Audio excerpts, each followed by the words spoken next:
It was the middle of the night, when flickering lights and clattering sounds awoke me from the most wonderful dream. Through bleary eyes, I saw my frantic parents peering over me. "Sweetie, you have to leave England right now. We've received a death threat."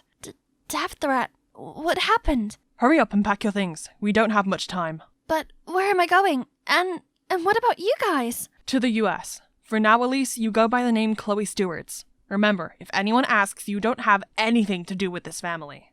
At least arrange a comfy place for her, will you? Sweetie, I know this is hard, but we'll get you back as soon as this is sorted out, okay? Seeing Mum and Dad this worried, I tried to keep calm. I told them I'd be fine, and quickly left for the flight. I felt so unsettled about all of this. What would America hold for me? So here I am at Phillips Academy, and I'll be staying in that room. Hopefully, I'll be safe here for the time being. I couldn't stop thinking about what Mum and Dad had said. Who'd want to harm us? Dad owns one of the largest real estate firms in the UK, but he's a fair man who, as far as I'm aware, didn't have any enemies. This is all so crazy. I needed some fresh air, but there was a white shadow dangling outside that reads, "Get out!" Suddenly, a strong wind blew, making me step back and trip over a skull! Why is this here? Then the whole room echoed with this horror movie-like sound. My head was spinning when I spotted something. Ha! These tricks can't scare Elise the Fearless. I was about to destroy this thing when... Hey, stop! Who are you? Who are you? This is my bedroom. What are you doing in here? This room is not just for anyone. Who are your parents? I was still trying to steer away from his suspecting gaze when someone knocked on the door. It was a girl named Rita, sent by the school to help me out. She went on and on about the school regulations and boarding rules, but all I could think about was that boy. Any questions?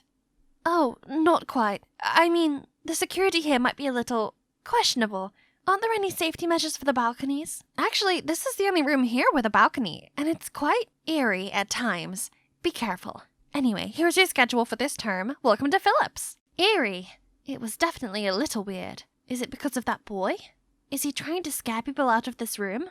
According to the schedule Rita gave me, I have my first football practice today. But why are they all dressed funny?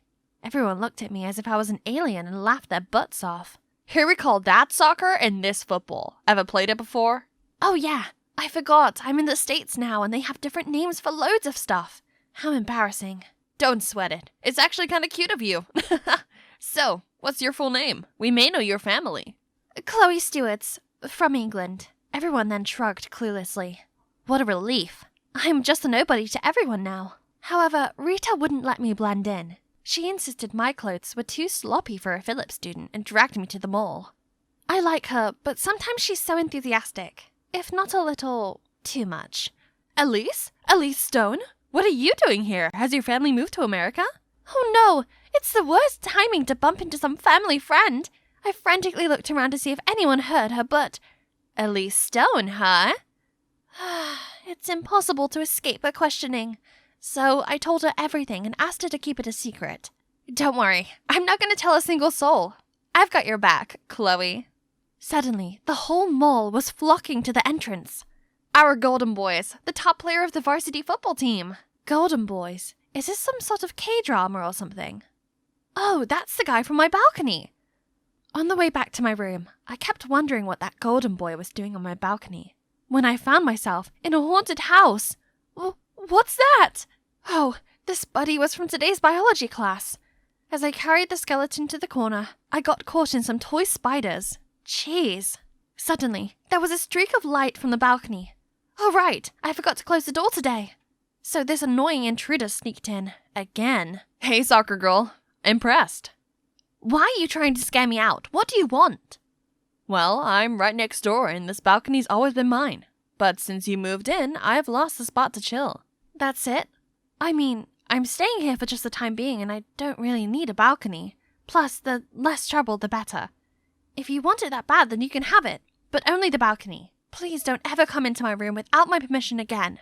Sure thing. But since it's mine now, you can't just walk into my space either. Deal. That's settled then. This door is now officially the border between us. The next morning, I was carrying the skeleton back to the equipment room. Someone bumped into me and accidentally sent the box flying. Oh no, what a mess. Watch where you're going, you and your stupid thing. You were the one running around. Maybe slow down when you're in the hallway wouldn't be a bad idea. Are you talking back to me? You? Hey guys, chill. Right then, the girl pushed Rita to the side, but someone caught her just in time. Grace, why are you picking on the new girl? And you too, Aaron. Come on, man. I don't care. She better apologize to my boyfriend. Drop it, Grace. Are you okay? I know moving to a new country can be hard, so if you need anything, let me know. I was still flustered by his overly friendliness when Rita dragged me away. You know Jeffrey? No, I literally just met him. Oh, sorry. Jeffrey is actually my boyfriend, but we've not gone public yet. Oh, that explains things. I told Rita to rest assured, as I'm not interested in him. I also found out that he's the head boy. No wonder why he knew everything about everyone, including a newbie like me. But as long as I go by Chloe Stewart's, it shouldn't matter, right? But apparently what matters to Grace, the mean girl, is another story. After that incident, she wouldn't stop playing dirty tricks on me. Oopsie, I'm such a klutz sometimes. Another time, I noticed other students giggling at me in the hallway. I didn't know what was going on until Rita took off a piece of paper and stuck to my back. This was such a Grace thing to do. Ugh, can she stop acting like a 9-year-old? But nope. As I was going to class, she threw a snake at me, startling me so much I almost fell over. But thankfully, a hand came just in time to catch me. Jaden! Everyone listen up. Chloe is my girl. From now on, if anything happens to her, I'll be on you, Grace. My girl? Since when? Couldn't wrap my head around it, so I decided to ask him that night. Earlier today. Why'd you say that? Think of it as a thank you for letting me have the balcony. It actually means a lot to me right now. Well, okay then, but I wonder what's so important to him out there. Never mind, we had a deal. I'd better just mind my own business. But who would have thought Jaden's statement would bring me so much trouble? I suddenly became the center of attention, especially with those golden boys surrounding me 24/7. I was gonna excuse myself when I heard the girls going primal over Jaden. Of course someone with a goldfish brain like you would forget to eat. Excuse me? I was just trying to finish this book before lunch. Who asked him to bring me food anyway? Great, now these girls had another reason not to like me. The golden boys started to act strangely, and Grace as well. This mean girl now watched over me like a hawk, while her boyfriend Aaron also acted up. Not to mention, Jeffrey always tried to be close to me, which put me in such a dilemma as I didn't want Rita to get the wrong idea about us. Then there was Jaden, who wouldn't quit acting like my bodyguard. I was enjoying myself at school festival when he suddenly appeared and dragged me out of there. This is getting too much. I'm not scared of some childish tricks from Grace, and I can take care of myself. This isn't about Grace. A couple of times I've noticed someone watching you from a distance, and even following you around. I don't think it's safe for you to be in a crowd like that. Was I being stalked this whole time? Is it the same person who gave my family the threat? Did they find out I'm here? Who knows what could have happened if Jaden wasn't looking out for me all this time? That night, as if to confirm Jaden's worry, Dad called me saying they'd received another threat, pinpointing my exact location. Dad sounded extremely anxious and kept telling me to be careful. As I was trembling with fear, somebody suddenly banged on my door. Freak out, I broke the deal with Jaden and ran straight onto the balcony. You okay? What's going on? Someone's knocking on the door. There's no one there. Are you really that scared? I suddenly realized what I was doing. Oh gosh, this is so embarrassing. But is he blushing too? I quickly looked to the side, surprised to see all the gear. What's all this? Are you trying to make bombs or something? No, actually. This is to attract the fireflies. Fireflies? Yeah, they've always fascinated me. I needed your balcony for my project. See that right there? It's their playground. Plus, it's really airy out here. Then he leaned over to switch some knobs on the machine, and suddenly there was a swarm of fireflies lighting up the whole place, creating a beautiful fairy tale-like scenery. His secret about my balcony had finally come to light. Literally. I don't know what your secret is, but you need to stop being afraid. I'll find out who's behind this. His determination touched my heart, but I still can't help worrying about the mysterious door knocks. Who could it be? Since then, I stuck by Jaden. We were like SpongeBob and Patrick everywhere we went. Despite all the death stares I got from the girls, I finally understood why they were going crazy over him. He might seem a little kooky at first, but he's actually so caring and unique. Before the end of the term, the school organized this camping trip for us. I tried to make sure Jaden was always in sight for my own safety. It wasn't an easy hike, as more and more people dropped out except for Jaden, who didn't seem at all exhausted. Is he made of steel or something? I tried to keep up with him and occasionally stopped to catch my breath. But where'd he go? Panicked, I looked around for him, but all I saw were mountains and cold winds blowing at me. Suddenly, I felt a heavy stare on me, but no one was there. I quickly ran and called for Jaden, but someone grabbed me from behind. It was Jeffrey.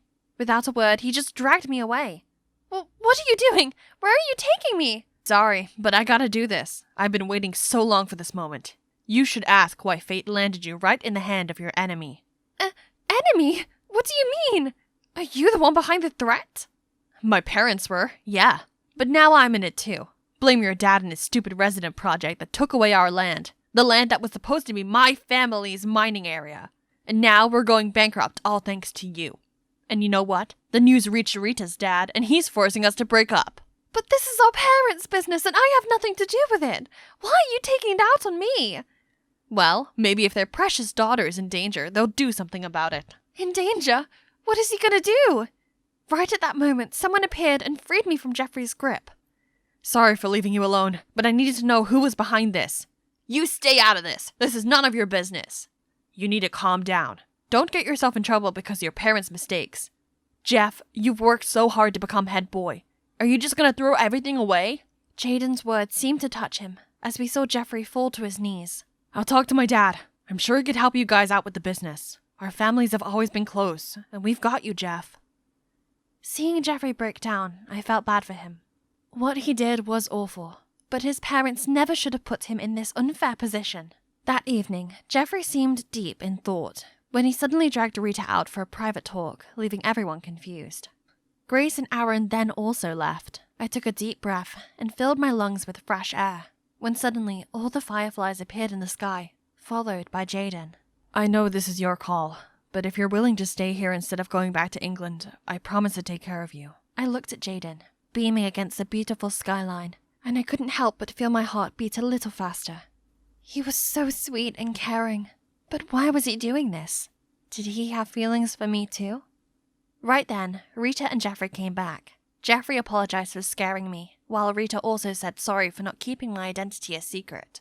What's done is done. Let's just enjoy this gorgeous sight in front of us.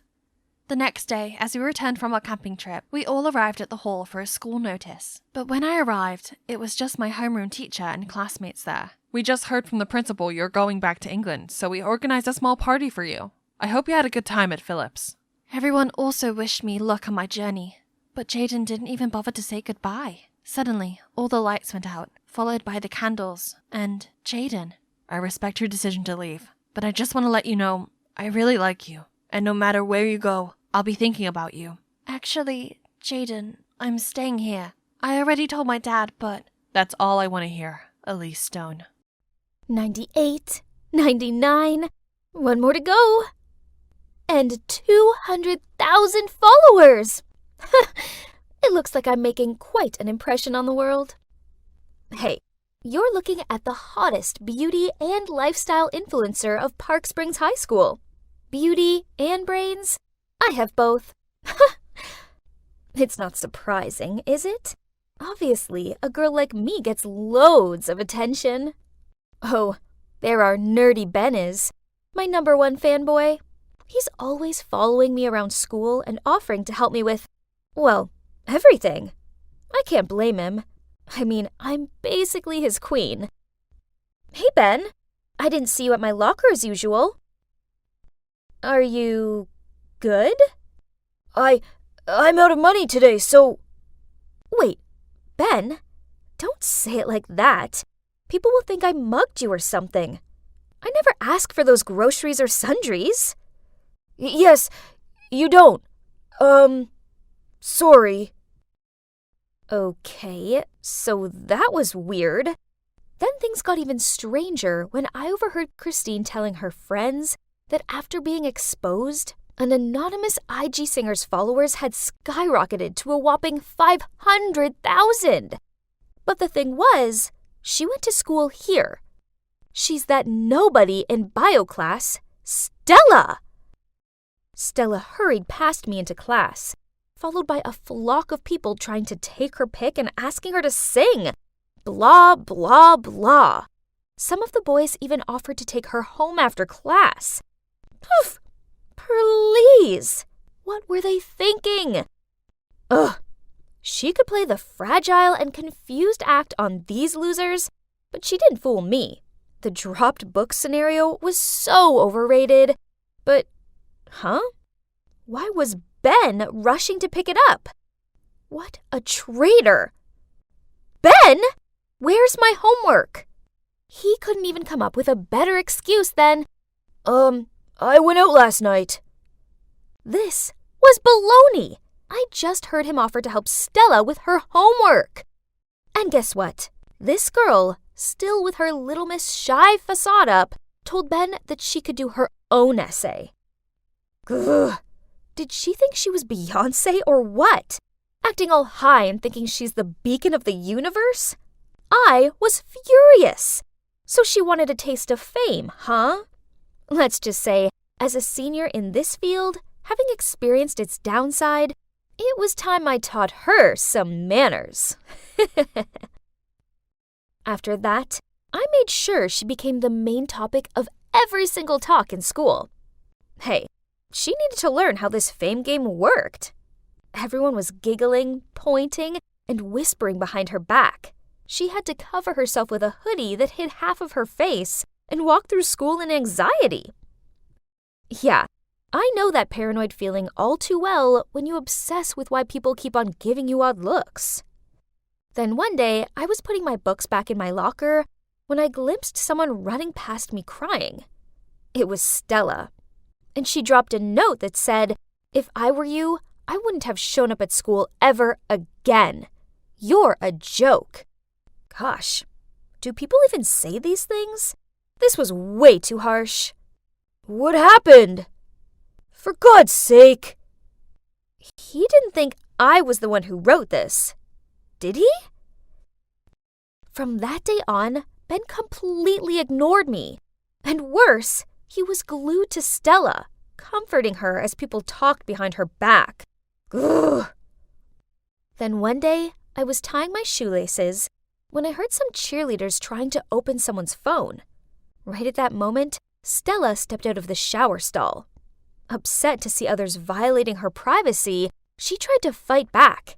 But oh boy, this wallflower couldn't even make them budge.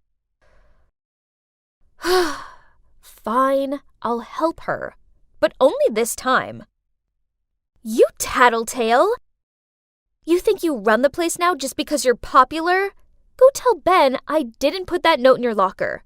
Better yet, call him right now. Oh, come on. Just run to the bleachers and tell that nerd. Go! What are you looking at? I went over to the bleachers to find Ben comforting Stella. What now? Snitching on me again? Actually, Stella was just telling me that you didn't write that note. Could you be any more foolish? So, you're just gonna bluntly do whatever I tell you to? Don't mind her. It's just who she is. A bit rough, but a truly great friend. I don't make friends. Yeah, I'd learned it the hard way. Back in my early days on Instagram, the only friend I trusted posted a video of me changing in the school's shower stall. I still had my tea inside my shirt, but that taught me a cruel lesson about friendships and fame. When you're famous, people will always want something from you. You can't trust anyone at all. You hear me? Stella! Who's that? Liam, Stella's friend from the music club. They look good together, don't they? What? Are you jealous of him or something? For that silly chick? Ben didn't say anything, but just blankly stared at them. Huh?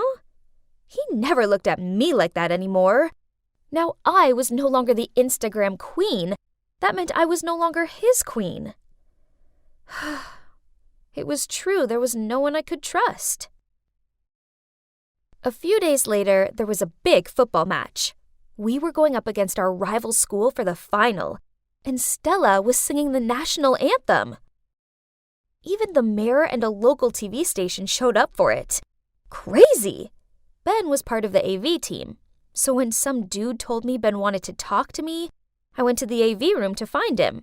What did he want to talk about? Hopefully not something to do with Stella. Ugh! But as I got there, no one was around. Huh? Right at that moment, the screen showed Stella stepping up to the podium preparing to sing. But instead of the soothing melody, a string of strange, distorted sounds came out of her mic. What was going on? What are you doing here? Ashley! He pushed me aside and hurriedly fixed the sound system. And just a minute later, things were back to normal and Stella could restart the song. Ben gave me an accusing look, then dragged me behind the bleachers, where we met up with Stella and Liam. Then Ben told her I'd messed with her mic. Ugh! How could he think I was capable of something like that? Meanwhile, this Liam guy stepped in, saying it could have been a technical error. Yeah, whatever. I went to leave, but Liam caught up with me. Weird. Weren't he and Stella having a thing? He immediately denied it, saying they were just acquaintances from music club. But I've been wanting to get closer to you for a while. You're the true Instagram queen, not Stella. Whoa, this guy was a top-class jerk. Just a minute ago, he had his hands wrapped around Stella, and now he was trying to leech onto me. He even started leaning in to kiss me on the cheek. Quickly, I dodged it as I met Stella's gloomy look from behind. Yikes. It was time to get out of here. I didn't sleep so well. Ugh. All this stress was bad for my skin. So I was groggily making my way along the school corridor when Stella stormed up to me. It was you, wasn't it? You were so mean to me, threatening to delete my IG account because you were so jealous Ben had left you for me. Now it's really gone, and it's all your fault. What are you talking about? I had nothing to do with your stupid account. Yeah, I gossiped about you to mess with you a bit, but that was all. And you think I did it too? Excuse me? Did he just ignore me? And there Ben was, my so-called friend who turned his back at me right at the moment I needed him the most. And I never threatened to delete her account. Why did she make it up? Was she that jealous of me and Liam yesterday? What's this? An unexpected message from Liam said, Hey Ashley, don't worry sweetie, I've got your back. What do you say we meet at 8 p.m. in the park? Ugh, this shameless, two-faced jerk. What was he up to this time? So after class, I slid a note into Stella's locker, pretending to be from Liam saying, I have a surprise for you. See you at 8 p.m. in the park. I arrived on time to find Liam already waiting. He kept putting on this simping act like he was madly in love with me or something. I can help you prove everything, and I only ask for one tiny favor, that you'll be my girlfriend. You can do that? But how? Well, you can just simply put the blame on someone else. Let's say, Ben?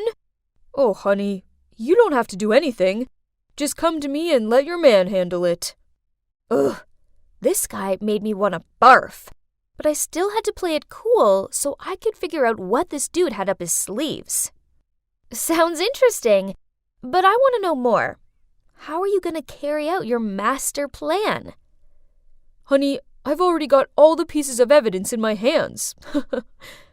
You mean? That's right. I was the one who deleted Stella's IG account, and I know a way to blame it on someone else. You did what? Ashley, I let my jealousy blind me. So when I saw him flirting with you right in front of me, I just lost it. At least you're not the only fool around here. He played both of us. And for the record, he's so not my type. Your type? Let me guess. Someone like Ben? He's such an idiot. He'd never realize I have feelings for him. But you're more of his type than I am. Besides, the way he just abandoned me when I needed him the most. Ashley, I didn't mean to hurt you like that. What? You've been there the entire time?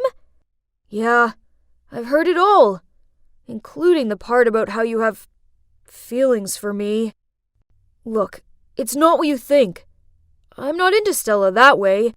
The thing is, I saw her singing at a coffee shop and realized right away she's my favorite anonymous singer on Instagram, so I sort of revealed her identity online. One thing led to another. I felt so guilty I just stayed by Stella's side and accidentally pushed you away. And it's not that I don't trust you. After you left, I tried to convince everyone you didn't do it, but they didn't believe me. Then Stella showed me the note in her locker of Liam asking her out, and I recognized your handwriting. I got worried, so... So, you didn't turn on me? Yeah, I know you can seem cold sometimes, but deep down you have a good heart. So, turns out that Stella going viral meant some local lounge singer had lost a lot of gigs, so she hired Liam to delete Stella's account for good. This guy was no joke. The note, the cheerleaders, the mic accident, he was responsible for it all. Luckily for me, I'd managed to put my phone on record mode for the entire conversation I had with him. So the next day, I went ahead and reported him to the principal. Well, no bad deed goes unpunished, so I hope you enjoy your indefinite suspension, Liam. As for me, I no longer go solo anymore, as I have a new friend by my side, who now has quit social media and enjoys her passion for singing. And Ben is still Ben. Such a doofus. But my doofus. That's my dad, Marcus Baldwin, the world-famous jockey. Now he's the chairman of a super successful horse racing club. As his cherished only child, I was given everything I could ever dream of. But then something big happened that changed things. Before I tell you more, don't forget to like and subscribe. At the age of 8, I was in the playroom brushing my doll's hair when Dad let this tatty-looking woman and her daughter in. Audrey, I'd like you to meet Belinda and her mom. They're going to be staying here for a while and be our new maids. Belinda looked so frightened. So, feeling bad for her, I took her hand and let her play with my dolls. We soon became the best of friends, and I even managed to persuade Dad to let her attend the same school as me. Unsurprisingly, I grew up obsessed with horses and dreamed of becoming a famous jockey like Dad. I practiced riding my horse, Jackal, every day after school, and we became quite the formidable team. Soon, I was winning a heap of junior contests, and even the newspapers predicted I'd be the next big name in the world of horse racing. This certainly helped my popularity at school, and I began a clique full of elite members. However, there was one slight problem. Due to Belinda's humble background, the other girls didn't get with her. Where did you get those shoes from? Your grandma? Did you let your grandma style your hair too? Come on, girls. Let's see if the canteen has any oat muffins left. Everything was practically perfect, and to put the cherry on top of the cake, I was invited to a gala event for talented young jockeys. I needed to look the part, so I got my driver to take me to the mall to find the most amazing outfit. But on the way, everything changed. I woke up in the hospital, wearing an ugly gown and feeling dizzy with confusion. Oh my, you're awake! Huh? Why am I here? Sweetie, you were in a car accident. You've been in a coma for the last 2 years. 2 years? What? No way! That meant I'd missed out on 2 whole years of my life and was now 17. I missed my own sweet 16th. Once I got over the initial shock of being Sleeping Beauty, I made sure to ask the most important question. Is Jackal okay? Who won the Grand Youth Championship? After catching up with my parents, they told me something even more surprising. Audrey, you've been very poorly, and we thought we were going to lose you. You needed a new kidney, but we weren't matches. But Belinda was, and she donated you hers. We are so grateful to her that when her mom sadly passed away, we decided to adopt her. She's now your sister. I was sad to hear about Belinda's mom, but grateful for what Belinda did for me. I'd always seen her as my sister anyway.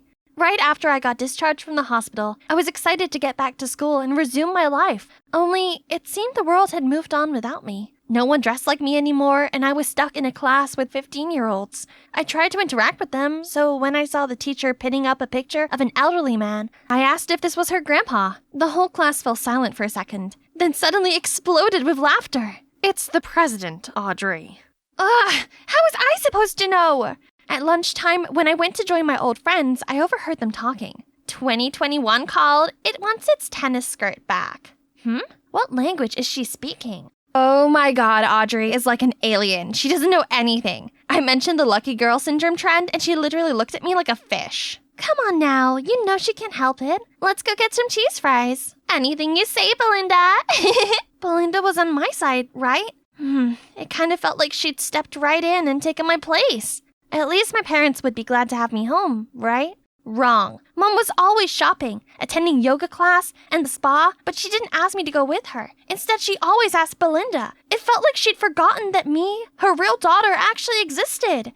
Meanwhile, at the riding club, as I traipsed through the stables, I heard Dad talking to Belinda about an upcoming event. I'm so lucky you're here to help promote this event. I'd be lost without you.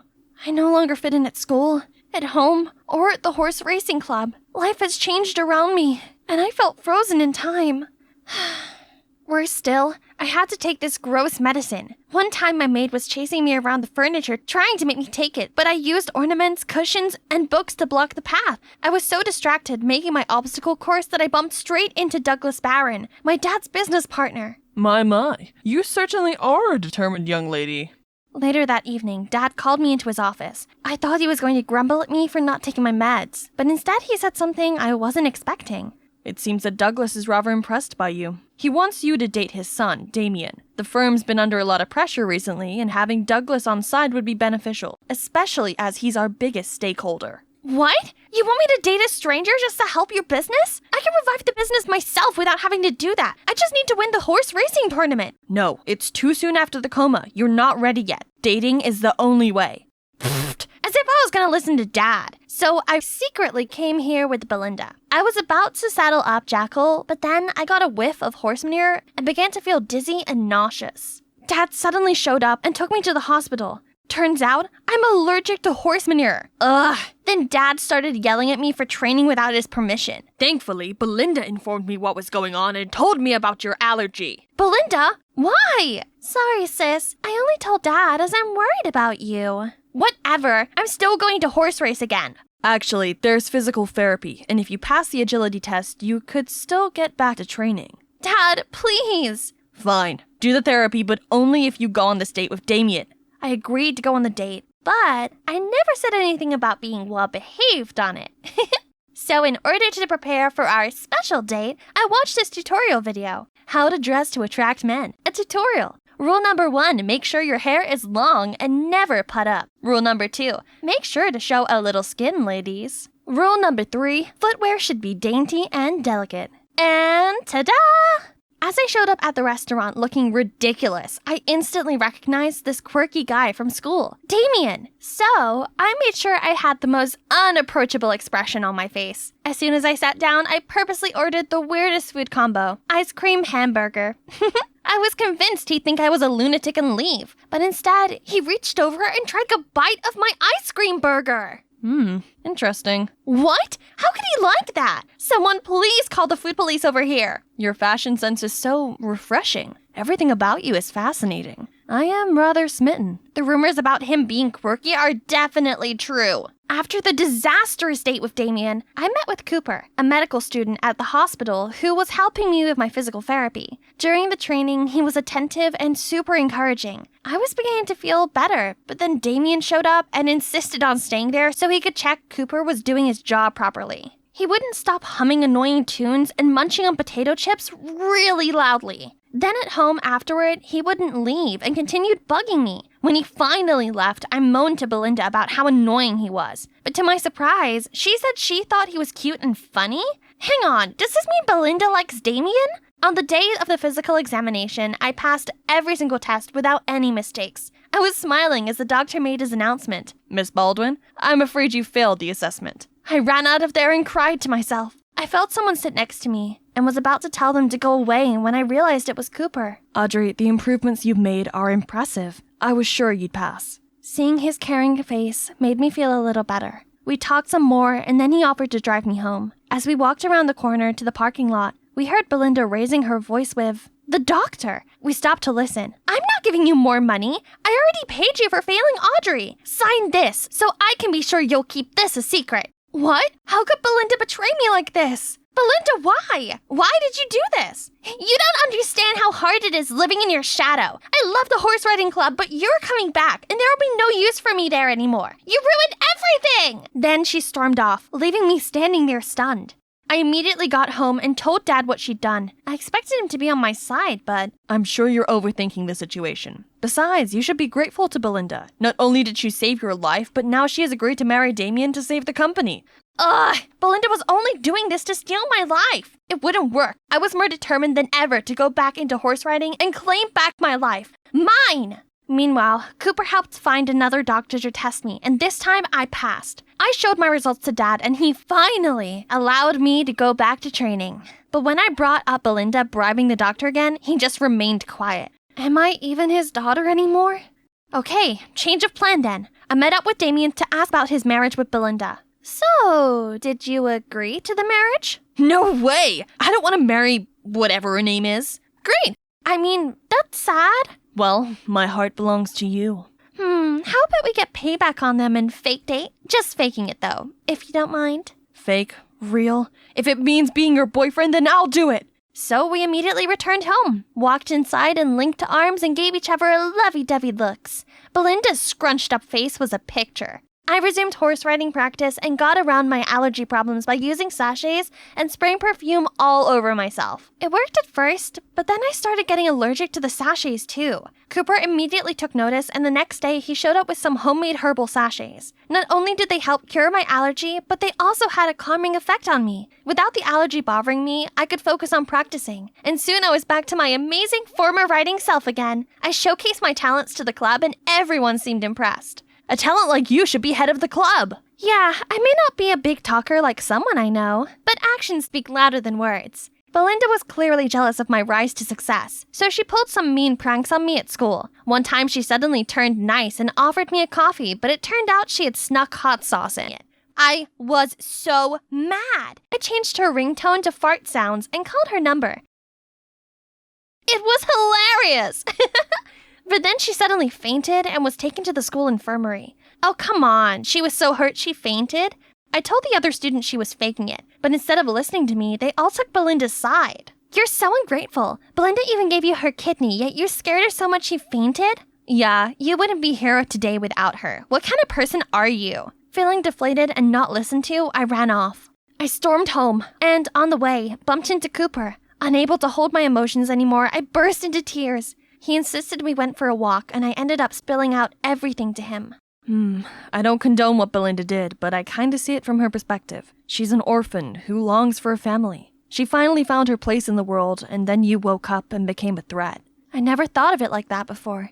I realized the best thing I could do was to stop the pointless revenge and put all my energy into my recovery. I stopped hanging around with my clique, then broke up with Damien. I trained hard at the club, but not for my dad or the company, but for myself. Belinda showed up and tried provoking me, but I just ignored her. All my hard work paid off, and I qualified for the tournament. At the tournament, I was leading the race and felt unstoppable. But then some bees started buzzing around Jackal's face. He freaked out and started bucking. Then everything went dark. I woke up in hospital feeling drowsy and saw someone rummaging in my bed. Belinda, what are you doing? Then Cooper appeared. Is this what you're after? I saw Belinda swap the sachets for pollen ones to attract the bees. I bet she also switched the ones before to worsen your allergies. What did I do to deserve this? It's so easy for you, isn't it? Because of you, I've lost everything. Belinda, how could you? Apologize to Audrey right now. No, I won't. This is all your fault. It's all my fault. Many years ago, I was in a relationship with Belinda's mom. We ended on amicable terms, but it was only in her final days that she told me the truth. Belinda is my daughter. I didn't want to upset anyone, so I kept it to myself. But then when you needed a kidney and Belinda ended up being a match, I used this as a reason to suggest adopting her. Then you woke up and we were so happy. I didn't realize how this had affected Belinda, or you, Audrey. Please forgive me. I want to put it right. Mom and me were so shocked, and Mom told him to go and find Belinda. After Dad left, Mom hugged me. Sweetie, both you and Belinda deserve warmth and love. I promise things will be better from now on. As I left the hospital the next day, I saw Belinda walking toward me. I'm so sorry. You've been nothing but good to me, and I was horrible. I was so worried about you when you were in the coma. But when you woke up, I got scared no one would want me anymore. I care about you, Audrey. You're my sister. I wrapped my arms around her. You've always been a sister to me, Belinda. But please, no more pranks. Then I saw Cooper walking over to me, holding a huge balloon. Looks like you have company. I'm glad you both made up. Here, I got you this. Hey, it's Jessica. From the outside, my life seemed perfect. My family is wealthy, I'm beautiful, shining bright, and even my job is fancy. But from the inside, I do have a character flaw. It's my short temper that almost caused me to lose everything. I've always been Daddy's little princess, which means that anything I want, I have to get, such as new clothes, a new car, and exotic vacations. Because of this, other girls have always been jealous of me. But Kath was different. She realized there's so much more to me than my designer outfits and glossy hair. Kathy's family lived nearby. You see, my dad was friends with Kath's father, who passed away when she was little. But being the nice guy my dad is, he continued to support them. He paid for Kath's education, so we went to the same school. She was the only friend who could handle my short temper. I know, that wasn't nice, but it was hard dealing with the average girl's jealousy toward me. As a result, there were a few incidents. One time, when I was just a primary student, some girl dared to put on my shirt after sports. She said it was an accident, but as if. I yelled at her that she'd stretched it, and now she owed me a new one. Kath tried to defuse the situation, but she just got caught up in the middle of the shouting match. Literally, as me and this girl were screaming insults at each other across Kath. Then another time, some kids sat in my seat in the canteen, and when I asked them to move, they refused to. I was fuming, so I poured my custard all over them. Seeing as the kids were about to get crazy, Kath passed them a napkin, hurriedly apologized to them, then led me out of there before I covered them in more of my lunch. She understood how mad I got on things, but never got annoyed at me about it. This is why our friendship continued into adulthood. It was perfect to have a friend like Kath to grow up with. But what made my life even more perfect was the arrival of our boy next door. Yes! A new family had just moved in, and my mom told me that a cute boy my age was going around meeting people. I ran out to suss it out and find Kath standing on her front porch and talking to a super cute guy. I swished out my hair and tottered over to them. "Hi, Kath." I smiled at her. Then I turned to him and said, "Hi there.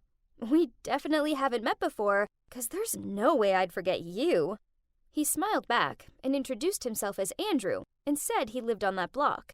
I sat down on the couch in Kath's house and did my research on Andrew and found out he was a pretty famous influencer. His dad ran off with another woman and started a new family, so Andrew lives with his mom and Nan. And best of all, he was single.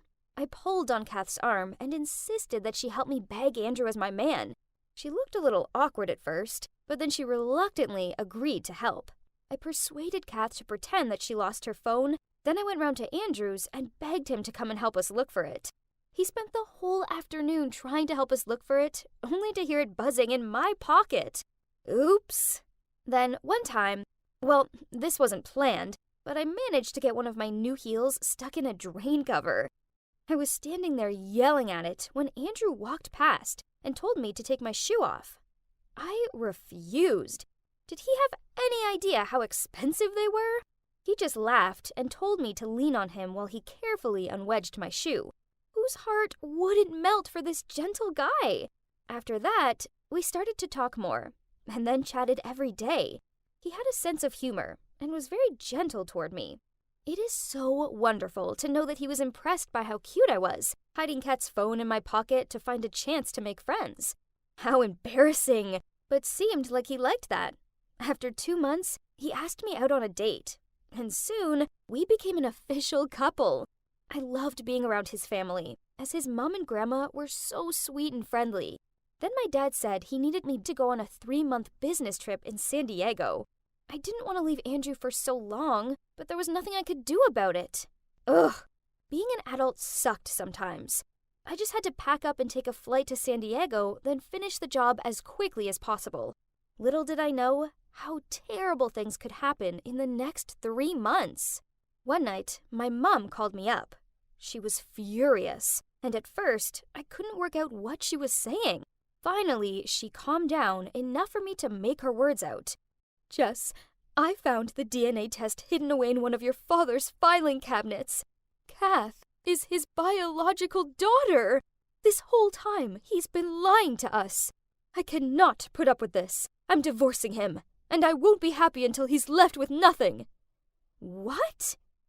Kath was my sister? No, it couldn't be. I called up Kath to get to the bottom of this. As soon as she picked up, I screamed at her. Your dad's my dad. How could you keep this a secret? You're trash, and so's your mom. You're both vile, ugly gold diggers, and I hate you both. Kath spluttered out. What? Huh? I don't understand. You heard me. You're trash, and so's your mom. She's nothing more than a man-eating, money-obsessed liar, and I hate her. Sobbing, Kath replied, Don't talk about my mom like that. This only made me angrier, so I yelled, I will say what I want to. I hate you, and I hate her. I hope you both fall down a pothole and never get out. Suddenly, I heard a voice say in the background, Who are you talking to? And why are you so upset? I knew that voice. It was Andrew's. Why was he with Kath? I was about to scream out at her to stay away from my man, but she hung up. I immediately tried calling Andrew, but he didn't answer. I was so angry I screamed out, then went into the kitchen and started smashing glasses onto the floor and swiping things out of the cupboards. The next day, Andrew called me. I thought he was going to try and worm his way out of what he did, so I answered with a, Oh, hi, Andrew. It's nice to finally hear from you. He replied, Hi, Jess. Look, I have something important to tell you. It's my grandma. She's in the hospital, and I can't afford the medical bills. I hate asking, but please, could I borrow some money? Furious, I yelled, Who do you think you are? You did the dirty behind my back, and now you have the cheek to ask for my help? It's none of my business, dude. He fell silent, then hung up. At first, I was fuming. How dare he do that to me? But once I had time to calm down, I thought maybe I had overreacted a tiny bit. I mean, I could have given him a chance to explain, so I tried calling him again, but he didn't answer. I called Kath, and in my calmest voice, I asked her to tell me what was going on. She said she had no idea that my dad was also her real dad, and it was a lot for her to process. Then she said that she was only around at Andrew's last night because his grandma had a fever, and she was trying to help. But then her fever worsened, so she was taken to the hospital. I felt pretty bad about it all, so I tried calling Andrew again to sort all this mess out, but he'd blocked my number. I transferred him some money over towards his grandma's expenses, but he sent it straight back to me. It was so hard being so far away from Andrew and not being able to go and talk things through with him. I missed him like crazy. Because of this, I confided in Kath loads, and she kept me in the loop about how Andrew's grandma was. Apparently, she wasn't well at all. Then, one day, she came up with an idea to help. She told me to send money to her account, and she'd give it to Andrew, and tell him it was from her. Then, when his grandma was better, she'd tell Andrew the truth about where the money came from, and he was sure to realize how much I cared for him and forgive me. I thought this was a great idea, so I sent Kath the money. Then things got weird. She went super quiet and then stopped talking to me altogether. Then 2 months later, through social media, I found out that Andrew was getting married. To Kath! What? After having a screaming frenzy, I calmed down enough to book a flight home. I took an Uber to Andrew's house and pounded on his door. He answered, and on seeing me, he slammed the door in my face. I wasn't leaving until he spoke to me, so I sat on his doorstep. It was only when it started to rain that he eventually opened the door and in a gruff tone said, "Okay, you have 2 minutes. Then I want you off my property for good." Look, I know you're mad and I'm sorry, but why are you ignoring me? I tried to make amends for what I did. I sent you the money. I know. I sent it straight back, remember? He grunted. Not that money. The money that Kath gave to you and said was from me. What? That money was from her, not you. You're jealous. You found out I was marrying her and you're here to ruin our lives. No, I'm not. Please, it was me. I wanted to help. I pleaded, but he tutted, then slammed the door again. I stood there, a soggy mess, and his words sunk in. Kath had lied to Andrew about the money. Why would she do that?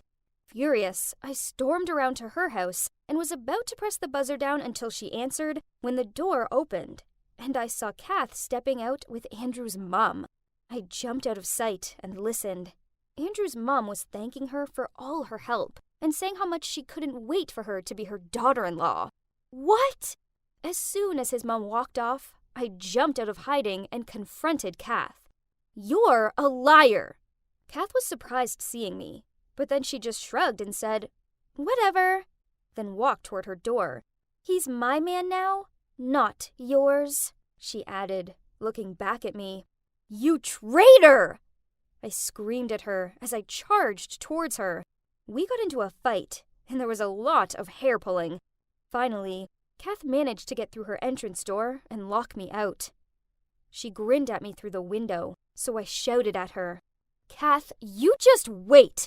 You won't get away with this! A few days passed, and their wedding day arrived. It was in some super swanky golf resort. I tried sneaking in through the entrance, but 2 guards stopped me. Ugh! Kath must have pre-warned them about me. So I had to find another way in, which involved climbing through a tiny gap in the hedge. A bodycon dress wasn't my best choice, and I had twigs in my hair and grass stains all over me. Still, out of breath, I showed up at the aisle and waved the evidence of bank statements and messages between me and Kath in Andrew's face, and shouted, Look! This is all the proof you need to show that I sent the money to Kath to help your grandma, and she's a filthy liar! Andrew looked shocked, but he took the evidence from me. No, she's making it up! Kath's eyes widened in alarm as she tried to grab the evidence out of Andrew's hands. Seeing her reaction, he pulled it away from her and looked through it, his face falling when he discovered the truth. How could you lie to me about this? He stared at her. You told me that Jess cut all contact with you. Teary-eyed, Kath glared at me and said, You get everything! The nice clothes and the lavish lifestyle, yet you act like a spoiled brat. I was sick of hiding in your shadow and defending you for all your childish outbursts. I liked Andrew from the beginning, but no, you had to have him. Through gritted teeth, Andrew told her, It's over, Kath. I never want to see you ever again. After that, she rushed up the aisle in a frenzy of white fabric and sobs. Geez, talk about making an exit. That was 3 months ago, and a lot has changed since then.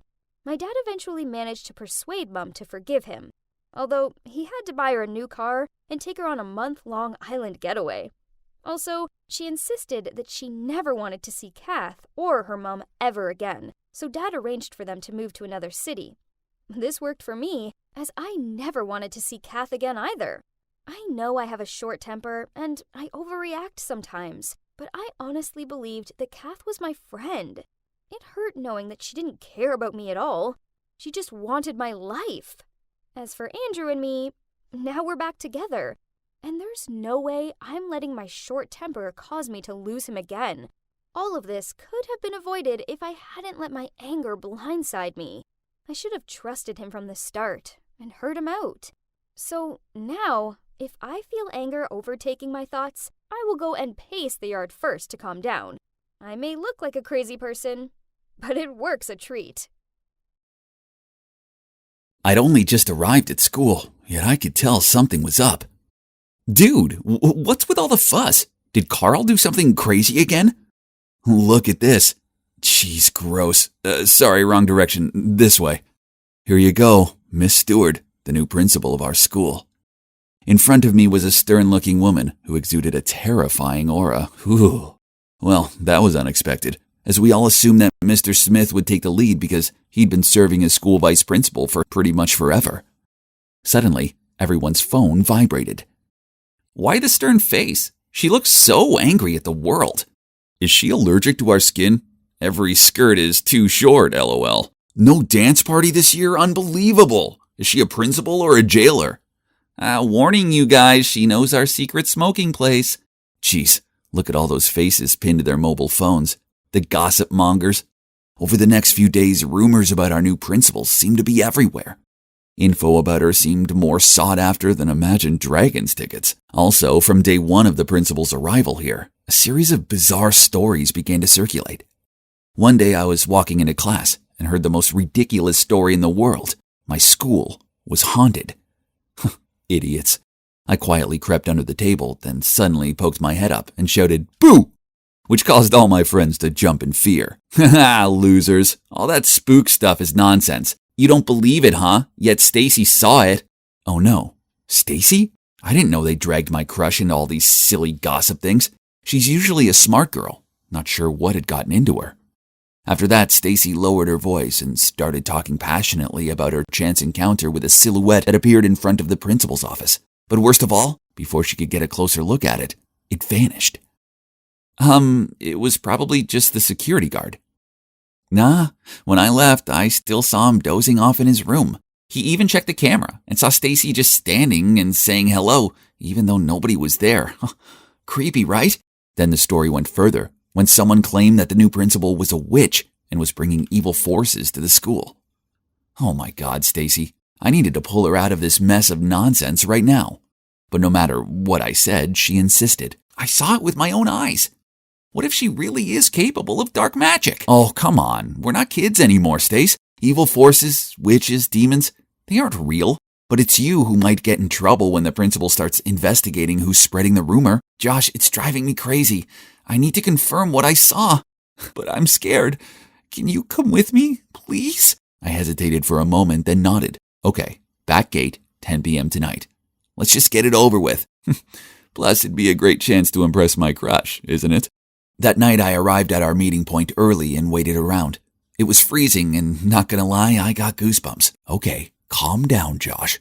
Ghosts were just tricks of the mind, and it's time to show my future girlfriend how tough I am. As I was deep in my thoughts, a hand suddenly touched my shoulder. Jesus, Stacy! Do you know what time it is? Oh, sorry, I'm a bit late. Did I scare you? Of course not. Let's get inside and end this obsession of yours. But how are we supposed to get in? Stacy pointed at a big hole in the school's fence that was hidden by a bush. We then carefully sneaked through it and successfully avoided the security guard. Piece of cake. Inside, the whole school corridor was pitch black, and the streetlight shone from the glass windows. The scenario looked pretty much like a horror movie, but there was nothing to fear, right? I used the flashlight to guide Stacy to the principal's office, when suddenly a loud screech sound made my heart want to stop. Stacy clung to me in fear. Relax, I think it's just the sound of the speakers crackling. Are you scared, Stace? No, let's just go. But then, as soon as the noise stopped, another creepy sound started up. Footsteps. Had the security guard spotted the two of us already? I turned around and there was nothing but an empty space. Just like that, we continued walking, and they walked too. And when we stopped, they stopped. Then as soon as the footsteps began to rush towards us, I grabbed Stacy's hand and ran as fast as I could to the principal's office and slammed shut the door. Listen, Stacy, the footsteps were probably from the security guard. You see, clearly, we're the only ones here, so stop believing in these things, okay? I just finished talking when suddenly the door burst open, and I could see a motionless figure standing there. That's him! Holy mother. I was so scared that I closed my eyes and grabbed onto Stacy. Then when I opened my eyes, the shadow was moving towards us. Terrified, I rushed to the door to escape and, bang, both me and the ghost fell. Mike, are you okay? Mike? The three of us sat awkwardly on the sidewalk outside the school. I didn't need the chilly wind to make my heart feel frozen. As it turned out, Stacy already had a boyfriend, and that boyfriend was none other than Mike, My best friend. Ugh. So much for me wasting my time playing hero. And if you're wondering why Mike was here, the answer was to help Stacy put on this phantom play. That's right. Both the crackling and the footstep sounds were all made by him. Hang on. Why did she make up this ghost story thing? Even prepared a whole play for me and the others to acknowledge it? Stacy explained that it was only because the new principal was too harsh, creating strict rules and making it difficult for the students. Huh? But I don't think any of these rules affect her much. I mean, Stacy had always been a model student anyway. So why did she have to take it to this extent? I asked, but Stacy just ignored me and asked me to keep it a secret. In the following days, people kept questioning me on my late-night expedition. At first, I just kept quiet because I didn't want to get involved in annoying gossip and to be reminded of how my best friend turned out to be my love rival. However, rumors about the haunted school spread quickly and reached the press.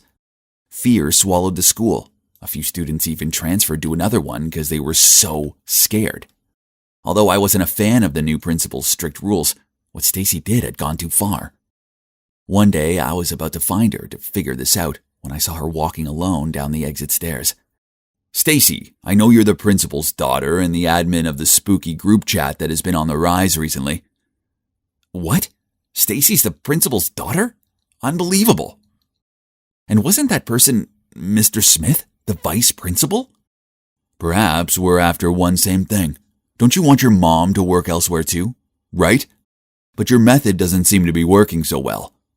So what do you suggest? There is an easier way, that is, hand me your mother's seal. I will take care of this. That's too dangerous. How can I trust you? Now that we're on the same boat, you probably don't want your mother to know what you've done behind your back, do you? As soon as Mr. Smith left, I immediately ran to Stacy. No, you can't do that. You don't even know him personally. Be careful. But Stacy insisted on doing it on her own. She said that since her father passed away, she'd grown tired of her mother's rules. School was the only place she used to feel free. But now, that also been ruined for her. I can't live 24/7 under my mother's containment. Do you understand? Well, it's true that being a teacher's child must be stressful enough already. Not to mention being the child of a strict principal. That would surely be even more exhausting. But conspiring with Mr. Smith was a step too far, right? And what will be, will be. A few days later, a ton of messages regarding the principal faking test scores to improve the school's ranking broke out. And of course, she would be subject to disciplinary procedures and may have to quit her job forever for violating professional ethics. I looked over at Stacy. Her face darkened and suddenly she darted out of the classroom. I chased after her and looked everywhere for her, but she was nowhere to be found, until I heard a sobbing sound coming from the abandoned canteen. Thank goodness, there she was. Seeing me, Stacy burst into tears and poured her heart out. She could not have foreseen the consequences of her actions, and naively let Mr. Smith take advantage of her and created all this. Stace, I think it's best to tell your mom the truth. There's still time to fix this, quick, before it's too late. She wiped her tears and gave me a hug, then agreed to go find her mom. Mom, I'm sorry. I started the rumors and I conspired with Mr. Smith to help ruin your career. I thought the principal was going to go ballistic, but then to my surprise, she came forward and pulled Stacy into her arms. I know things have been tough since your father was no longer with us. I've just been so worried about you making the wrong choices and going down the wrong path that I started to be stricter on you. I love you. I never meant to put this much pressure on you. I'm sorry. Please forgive Stacy. She never meant to hurt you, and she feels terrible about it. Everything's fine. Thank you very much, Josh, for telling me about this. Huh? You already know everything? Yeah. I was so worried that you would be taken advantage of, so I told her about the conversation you had with the vice principal. As for the rumor that the principal had to quit her job, it was me who spread it. I mean, that's how Stacy realized what she did was outrageous and could have big consequences, right? Although her mom forgave her, Stacy was still nervous because she'd given Mr. Smith her mother's seal. It's okay, dear. What you did accidentally helped me to get evidence of his embezzlement by impersonating me. His misconduct will soon be handled. It's all good now. My work here was done. I fixed things with Stacy and her mom. But most importantly of all, I proved that the school's not haunted. So what's next? Well, Stacy must have been so moved by my heroic actions and started developing feelings for me. As she broke up with Mike, not long after that, then asked me out. But he's my best friend, and there's no way I'm making him sad over a girl, so I turned her down. Besides, her mischievous side is kind of terrifying. Girls are dangerous. My most precious timekeeper. There's a saying that goes, when you fully trust someone without any doubt, you'll either have a person for life or a lesson for life. You bet I learned a valuable lesson because that quote manifested itself into my life. It was the summer of 2000, before our beloved smartphones and social media even existed.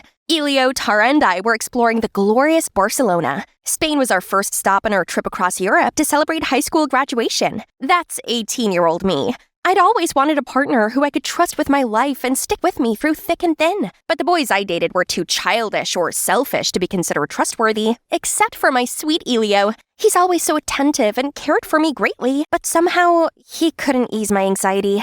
At the beginning, I wanted us to have a couples trip, but then I decided to have my only friend Tara join us, just to be safe. My treat, of course. Only Tara stayed friends with me after many other greedy leeches tried latching onto me for my family's wealth. Sure, I got you, girl. I was thinking you might just chicken out without me. Ha ha ha. She knew me too well. And so our journey began. Why Barcelona, you asked? Because I wanted to connect to my Spanish roots since my grandparents met, then got married over there. Hopefully, Elio and I would be just like them. After weeks of sampling Michelin restaurants, 5-star hotels, and high-end nightclubs, we visited Las Ramblas Market, and so did dozens of other tourists. Ugh, are they not seeing me intentionally? I can't suffocate between sweaty people, so I let us out of the crowd. Here comes fresh air. But hey, where are Tara and Elio? I reached for my phone and suddenly remembered that Elio had my handbag. My whole life's in there. My phone, my money, my passport. Ah, police! Officer, please help! I'm lost and I don't have my documents on me. But why did they keep dashing their gaze to me, then to each other? Oh, they understood me. Then they signaled me to follow them, probably to the police station.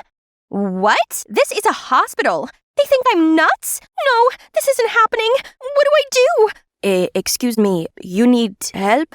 That snapped me out of the panic attack. I turned around and saw 2 male supermodels. My. Hang on, time and place, Michaela. Turns out the guy who just approached me was Guzman. He's quite fluent in English and very friendly. Meanwhile, the cold one was Manu, who seemed to be watching me like an alien. I told him about my situation, then they led me to the U.S. Embassy. Luckily, they stayed to help me talk to the embassy staff, who I totally believe is the sloth from Zootopia in disguise. One eternity later, they said they'd help me find Elio and Tara, but it'd take several weeks. Ugh, that's it? What about me? I already told them I had neither money nor a passport, right? Where do I stay? How would I survive? Right then, Guzman offered me to stay at his place and work at his family's restaurant in the meantime. Huh? Isn't that too generous to a stranger like me? These 2 beautiful and helpful people could be baits, but without any other option, I had to cautiously follow them. This was the first time I ever had to be on my own in a strange place, and the fact that their home was an old, slightly shabby restaurant didn't help. Mr. and Mrs. Rios, the owners, aka their parents, welcomed and fed me. I wasn't sure if the food was poisoned or not, but my rumbling tummy convinced me to blindly trust them for now. Then they showed me my room. That's nice. Perhaps a bit too nice, especially to a complete stranger. Am I gonna get kidnapped like when I was 5? If it wasn't for my bodyguard, I'd be living in a human trafficker's wonderland now. This room's only secured by a simple slide bolt, so I used all my strength to barricade the door with this wardrobe. Whew, that'll do it. I couldn't sleep much and got up pretty early, but it took me a while to remove my barricade and get downstairs. Scratch that. Or I might give myself scoliosis. At breakfast, they asked me how I was doing. I could only mutter a few Spanish phrases from school and prayed for my Spanish ancestors' assistance, while their replies were too fast for me to comprehend. Besides, it sounded like they used a different language to communicate. Sensing my confusion, Guzman explained that people in Barcelona speak Catalan in their everyday life, not standard Spanish. Oh, right. Suddenly, I felt so alone among them. Unsurprisingly, when they opened, I was assigned dishwashing duty and organizing the storage room because I didn't speak any Catalan. Back home, I had maids and servants pick up after my every step. Literally. So working here was torture. Not to mention the hot weather here was draining me. My slow pace earned me Manu's glare, his annoyed frown, or sometimes a few words that I'm sure weren't very nice. Fortunately, Guzman was there to be the usual comic relief. I'm sorry, I don't know what I'm doing. De nada. You're doing your best, girl. Don't worry about that grumpy cat. Still, Manu was just one of my many problems. Everything seemed confusing, from how they tell the time to the metric system. Not to mention, mealtimes in Spain were always somehow 2 hours late. I swear, I almost blacked out from hypoglycemia the first few days. But today, Manu suddenly demanded I take a table's order. Maybe they sensed my nervousness, so they pointed at the dish they wanted from the menu. Gazpacho and pesto pasta? Got it! Call me Bear Grylls. Improvise, adapt, overcome is the way to go.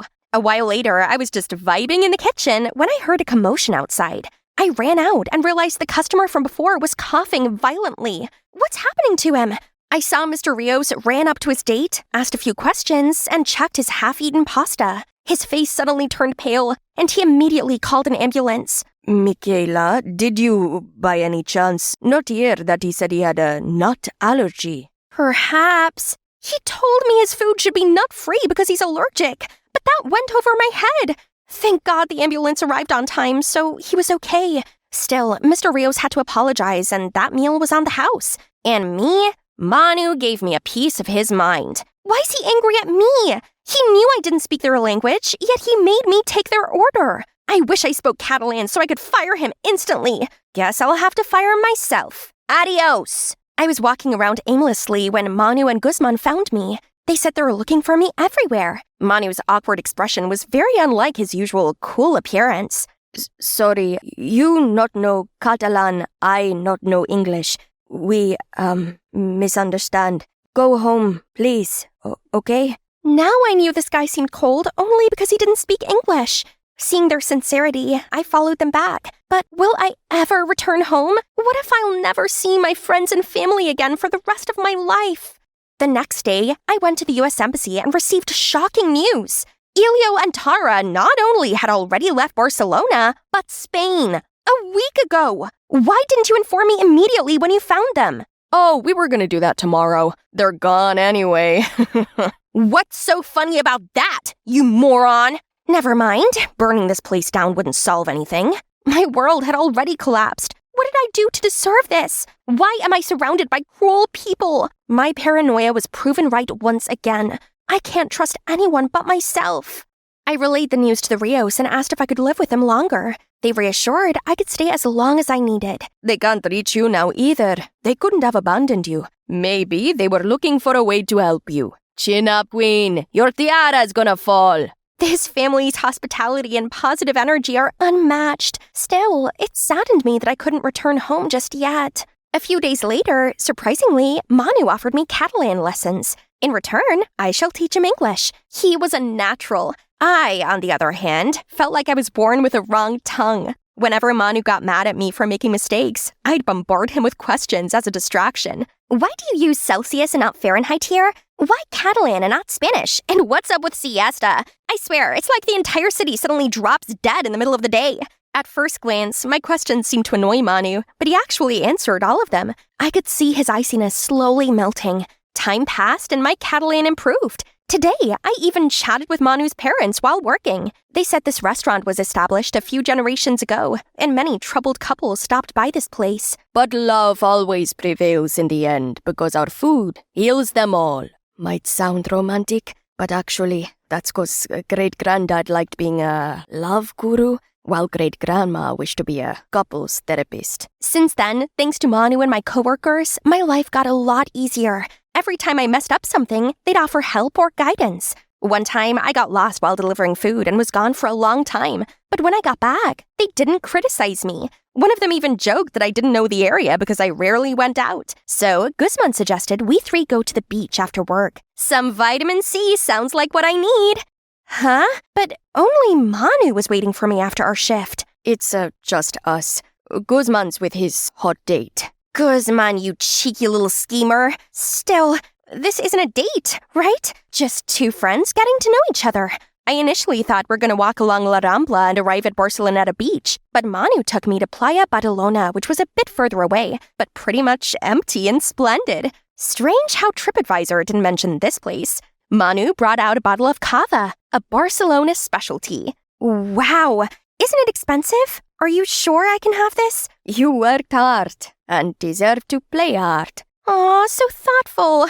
He might make me blush. Then we toasted to my chaotic arrival here. That's the stuff. With Manu, I got to see an ordinary side of Barcelona. Not often do I get the chance to be somewhere this beautiful. I should be more adapting. Besides, if I wasn't here, I'd never get to observe this magnificent monument up close. Leave room for Jesus! Jesus! I mean, Guzman? He had a terrible date and came to vent. What were you thinking, Michaela? You have a boyfriend, remember? Eventually, my life here got more enjoyable. I kinda adopted the mañana mentality, so taking it slow became my motto. I now realized whoever invented siesta was a genius. People would sometimes burst into songs, as others would either sing along or dance to the music. Spaniards seem to value quality of life more than those in the States. Speaking of which, I still got homesick from time to time, and Manu's the only one who seemed to notice. You can talk to me anytime. Rest assured, we're all happy to have you here. Okay, I might have a teeny tiny crush on him. No, focus, Michaela. Think about Elio, your boyfriend. I wonder how he and Tara were doing.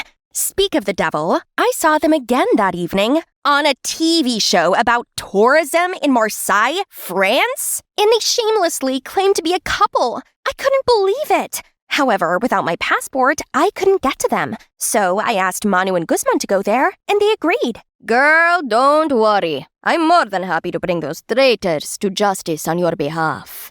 No matter what had happened, I'll be eternally grateful to them. My guardian angels. They returned after a couple of days with my stuff, but Manu said those two showed no remorse as they put all the blame on me. The moment I saw them, I knew those two were beg-bucking. Trust me, honey, they're penniless. But I still had questions, so I immediately called Tara, and chaos ensued. Tara said my paranoia and stubbornness tired her out, as they did Elio. We kept it to ourselves all this time because we didn't want to hurt you, but actually, it felt like a relief to not have you around. Did you know that we bonded over shared trauma? That's you. Good. I hope you two are happy asking strangers for money together. Tara, are you talking to Michaela? Mickey, wait! I can't listen to another word. There wasn't even any tears left in me. Manu sat down next to me. Hey, you got rid of those traitors. Why the long face? I'm fine. Don't mind me. I just lost the only two people I trust outside my family. No biggie. Come now, it's not that bad. Give up! What the? Oh, oops, my bad. Don't give up. I mean, cheer up. Don't laugh. I mean it. Since you got here, you've become a lot more independent, haven't you? You're quite a strong, resilient girl. He's right, and not just because I like him.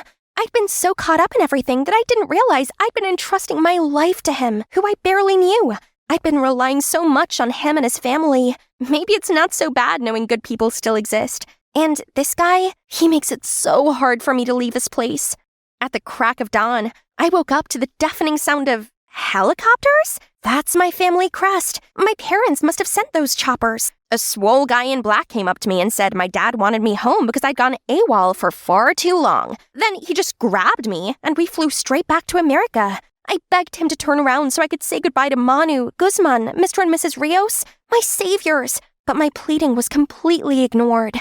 I was finally home and went to college, but as a different person. I was determined to socialize more and befriend new people. And no, it's not just talks. I actually moved into the dorm to be surrounded by my peers. It's been a long time coming, but I learned to open up and keep my trust issue in check. I shouldn't pass up on companionship out of irrational fears. However, I couldn't take my mind off Manu. We didn't even properly say goodbye and had no way to contact one another. So I went back to Barcelona to look for him. But when I got there, his family said he'd just gone to the airport. Turns out, he went looking for me too. I immediately got in a taxi and headed to the airport. As soon as I arrived, I saw the earliest flight to America had already taken off. That's how my time abroad wrapped up. Michaela, mi amor, where are you? Yes, my love. That photo album again. I'm right here, eyes on me. Well, I couldn't figure out why you didn't board that flight. I just had a feeling that I'd see you again if I turned around. Call it telepathy. I was planning a bank robbery with these dudes I hired online. They claim to be ex-criminals, so it's going to be a big haul. We identified the subject, ran through the script one more time, and then headed to the bank. But when we got there, I was speechless! Hi, my name is Jolie. Wondering how I ended up robbing a bank? Come on, I'll take you on a wild ride. I come from a happy family with a mom and dad who always showered me with unconditional love. In fact, they were so perfect, I don't think they'd ever argued about anything. Growing up, I was taught to be a good person and prioritize school for future careers. I did just that, and they were so proud. But then one day, I came home to shocking news. Mom and Dad were getting divorced. But why? Honey, this was the best for both of us. We're just not that compatible. Not compatible? Did you just figure it out overnight? Sweetie, I know this is hard, but we're gonna be okay, I promise. No, we're not. We're a broken family and you just act like it's nothing. Do you even care at all? Days later, I still couldn't get my mind off it, until I passed by this restaurant and saw a familiar figure. Was it Dad? Holding hands with a strange woman? What the freak? Dad's been cheating on Mom? I immediately dashed home to tell Mom, but when I got there, I didn't have the heart to break it to her. Mom, you okay? It's just that the divorce has been hard on me. I respect your dad's decision, but this is really hard for me. You're the only family I got now, Jolie. No, she's wrong. I won't let her be this brooding ex-wife of Dad. I'm gonna get him back to her, once he sees how his beloved daughter is being affected by this divorce. So the next day, I went to the park and picked the flowers in public. Well, not exactly, but it's bad, right? Then I crossed the street when the sign said stop, but the policeman didn't even bat an eye. Hello? I'm breaking the law over here. Okay then, Mr. Whitman's restaurant we go. I didn't order anything, but just drew all over his wall, in chalk. Well, you don't want it to stay forever, right? But Mr. Whitman appeared and thanked me instead, as I gave him the best ideas to keep the kids entertained while eating in his restaurant. Ugh. Frustrated, I read the whole book at the bookstore without paying, littered in public, and even kicked some trash cans over, but nobody seemed to acknowledge my bad deeds. So I binge-watched some crime movies to activate my evilness. Aha! A robbery! That's why I hired those idiots. Gold Beach Bank and Trust, not Gold Beach the hat shop, you imbecile! Sorry, my mistake. We went ahead with the robbery anyway and managed to steal a bunch of hats, and I made sure to accidentally drop my wallet with my ID inside. The next day, I came home from school to see the store's owner raging at Dad, accusing him of bad parenting. But Dad stayed oddly calm and just paid for all the hats I stole. What? Go get ready. You and I are going to dine out tonight. There's someone I want you to meet. Let me guess. It's the side chick I saw the other day. Jolie, this is Aurora. I'm your dad's friend. Aurora. We should tell her. Oh, drop it! I knew already. You two have been having an affair, haven't you? Jolie, watch your words. Why? Because it's the truth? Dad was about to say something, but Aurora stopped him. I can't believe you do this to Mom. I ran out of there and hid in this alley, crying with an aching heart, when I spotted some guys looking sketchy. They had a suitcase full of money and kept looking around cautiously. Suddenly, I stepped on a squishy, and it made the loudest noise and got them all to turn towards my direction. I immediately ran away before they spotted me and bumped into someone. Who's that? Show yourself! The guy instantly understood the situation and hid me away. Just a cat, Lalo. After the gang left, I stepped out to thank him. And my, such a heartthrob. I was going to offer to repay him, but he just brushed it off and walked away. So freaking cool! Later, I got home and saw Mom packing. She said she'd move out soon. And Dad didn't even stop her. Suddenly, I noticed something. Pictures of Mom and Aurora! Mom, you know this woman? Aurora? Yeah, we've been friends since middle school. Friends? She's not your friend. She and Dad have been having an affair behind your back. It's really over, isn't it? No, Mom! You need to stand up for yourself. If you don't do anything, then I will. There's only one way now. Get the school involved. If they see a straight-A student like me suddenly turn rebellious, they'll talk some sense into Dad, right? But of course, I need to make sure my bad deeds are legit this time. Suddenly, I noticed everyone buzzing around. Oh my god, did you hear? We got a new transfer student, and he's got such a bad boy vibe. Tell me about it. He's been the hottest topic ever since he got here. Oh my god, he's coming this way. I turned around and my jaw dropped. It was the guy I met yesterday. Suddenly headed straight to me. There you are. You're looking for me? No, but I'm just tired of people surrounding me. Let's get out of here. So, transfer student, huh? What happened to your hair? Just thought I'd change it up a little. You know, more appropriate for school. Wait, aren't you like some kind of bad boy? Why are you following the rules? I got a bit of a reputation, but I'm ready to change my ways. No, good guys finish last, didn't you hear? That's why I'm trying to change too, to spice things up a bit. So, please, teach me to be a delinquent. If you wanted that bad, then sure. Yay! Thank you! You're gorgeous, man! Ooh, and a jacked bod, too. Tyler and I started my new rebellious plan. Okay, show me what you got. I immediately went straight to a group of nerds, slammed my hand on the table and snatched a guy's burger and started mooching off it. Here's some fries. Did your parents starve you? No!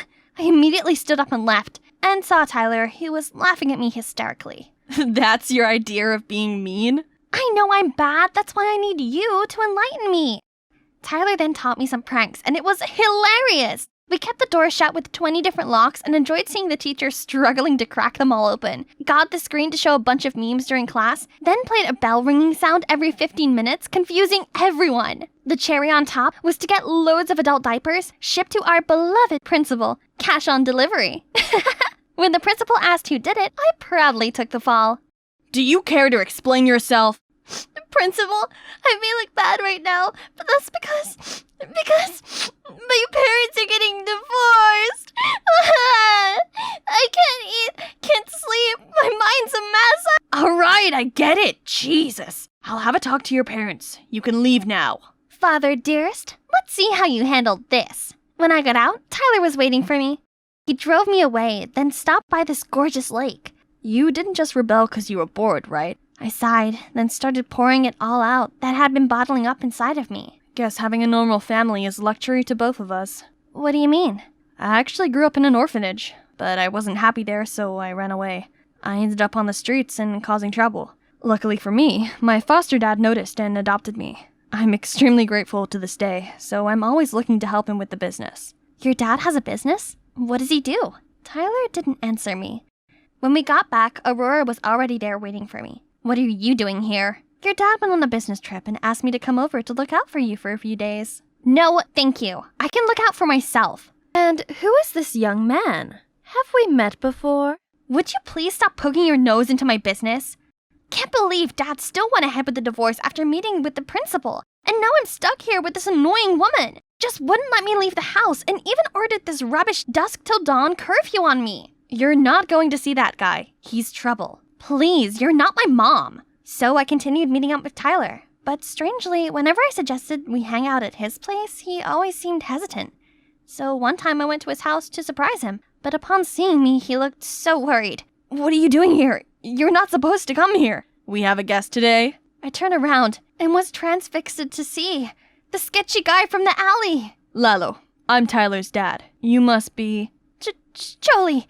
Oh, right, Jolie. Tyler told me lots about you. Come on in. Be my guest. But Tyler pulled me out of there.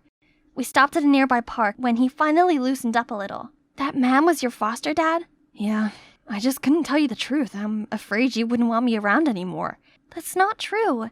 You don't get it. He's running an illicit business, and now he's asking me to take over. I know I'm deeply indebted to him, but I don't want to do anything illegal. Then don't. Just because he brings you up doesn't mean you have to do everything by his orders, especially breaking the laws, right? Tyler nodded, but still seemed troubled. That evening, Tyler was driving me back home when I suddenly saw a familiar face. I told him to drop me off there. Inside, Aurora was sitting side by side with a man, both looking all dressed up. Across the table was another person. What was she up to? I'm telling you, this pair of top-notch diamond rings is perfect for your wedding. Right. We only want the best for our wedding. Right, babe? Wedding? Those two? She's two-timing my dad. I quickly recorded their conversation and went home. Dad should be back tonight from his business trip. But when I told Dad everything, even with the recording, he still wouldn't believe me. What are you talking about? I was just out shopping all day with my friends. Told you so. Dad, you'll regret this deeply. And you, don't even think you could get away with this. I'll never accept you into this family. Tomorrow, the court will decide who I'm going to stay with. I know just what to do. I can't be in this house any longer. At the court, I stood up, to everyone's surprise, and spoke about how I got mistreated at home with Dad and Aurora, and asked to stay with my mom. The judge then asked Mom what she thought. I'm not so sure. Jolie should just stay with her dad. I was completely disappointed. Mom wouldn't even fight for me. When we got home, Dad immediately went bonkers on me while Aurora pulled off her nice act again. Right then, I got a text from Tyler asking to meet up, so I just stormed out of there. No, Jolie, wait up! When I arrived, Tyler looked surprised. Jolie, what are you doing here? Mijo, I used your phone to ask her to come here. Lalo then ordered his gang to tie me up. I was struggling to get away when someone rushed towards us. Lalo! Wait, Aurora? She knew this gangster? Release her now, or the police will get here any minute. Thanks for the intel, Miss DEA agent. We're about to leave. With your daughter, of course. Now, if you want to save her, fill in the place. DEA agent? As in, undercover cop? Fine, take me instead. Lalo's gang tied her up and pushed her into the van. That's right. Boys, take this brat too. We can't spare any witnesses on the scene. We had a deal, Lalo. Really? Didn't ring a bell. He ordered Tyler to drive away while the police siren was getting louder. Suddenly, Tyler took a turn. What are you doing? That is not the way! While they were distracted, Aurora slipped out the multi-tools in her pocket and started cutting the ropes around my hands. I did the same to her. Tyler then made a sudden stop. Lalo and the gang lost his balance and fell to the floor. The police immediately surrounded the van and captured these criminals. Jolie, you're alright. You didn't get hurt anywhere, right? Yeah, thank you for saving me. And I'm sorry for acting so rude. It's just, I'm not ready to move on from the divorce yet. Sweetie, there's something really important I want to tell you. I'm your biological mother. What are you saying? Jean is my biological mother. No, sweetie. She's a friend of mine. I know this is all confusing, but just listen. 16 years ago, your dad and I had you. Right after giving birth, I had to move to Mexico to handle a serial diamond smuggling case caused by Lalo. And Jean offered to help out with you. I figured you deserve a normal, happy family, so I accepted her help and asked her to move to our house. Years later, thinking the case was finally closed, I moved back home, ready to reunite with you and your dad. But I suddenly got the news Lalo's organization was still operating and had to move to the States. I couldn't risk putting you in danger, so I hid the truth from you. But what about the person who talked about the wedding with you? Oh, that's Alejandro, my partner. We were just pretending to be a couple for the investigation. Oh, I had no idea. You've done so much for me. Of course, you're my daughter. Thank you, Mom. Finally, everything became clear. But as we got to the house, Jean, suddenly came dragging me away. You're my daughter. No one gets to take you away from me. Just because you raised Jolie doesn't mean you get to do anything to her. If you truly love her, you would only want the best for her. Jean then broke down crying, revealing she had lost her reproductive ability. She was so happy she had me to take care of and treated me like her own daughter. Hey, don't worry. You'll forever be my mom. I gave Jean the biggest hugs. That's when I noticed Tyler was happy for me, but sad at the same time. I suddenly realized he didn't have a family anymore. I have an idea. Why don't you adopt Tyler into your home? Tyler and Jean looked at each other, and bright smiles appeared on their faces. Everything finally turned out to be okay. I've been trying to catch up with Mom and make up for all those lost years, but I also don't forget my second mom either. Tyler, or should I say my boyfriend, now lives with Jean, and he's driving me to visit her. I'm so happy I finally have a loving family and a baddie boyfriend. Only this time, we're not trying to break bad anymore.